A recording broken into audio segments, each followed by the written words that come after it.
ফের গঙ্গা ভাঙন শুরু হয়েছে মুর্শিদাবাদের শামশেরগঞ্জে। ভাঙনে শিবপুর লাগোয়া ধানঘড়ায় প্রায় 200 মিটার জমি তলিয়ে গেছে। বর্ষার মৌসুমে শিবপুরে ভাঙন শুরু হলেও পরে ধানঘড়া, হরিনন্দপুর ও ধুসরিপাড়ায় ভাঙনে কয়েকশো বিঘা জমি ও বাড়ি তলিয়ে গেছে। স্থানীয়রা জানিয়েছেন, 2019 সালে প্রথমে ভাঙন শুরু হয় শিবপুরে, তারপর ভাঙনের গ্রাসে যায় ধানঘড়া।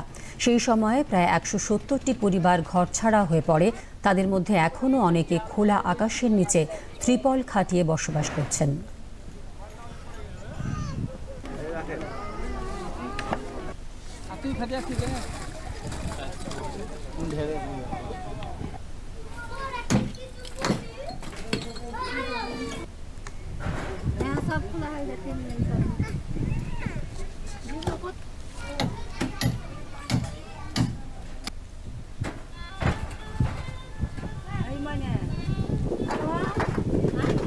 এখান থেকে আমরা মোটামুটি 6-7 ঘর আছি, প্রায় 7 ঘর মতো। প্রত্যেকের বাড়ি ভাঙছে, প্রত্যেকেরই, সবারই যা আছে সবাই টানছে। একটা জানের ভয় আছে তো সবারই। এভাবে নদী কাটছে, একদম 1 কিলোমিটার 1.5 কিলোমিটার দূরে নদী ছিল, সে নদী আস্তে আস্তে আস্তে আস্তে একদম বাড়ির পাজরে চলে এসছে।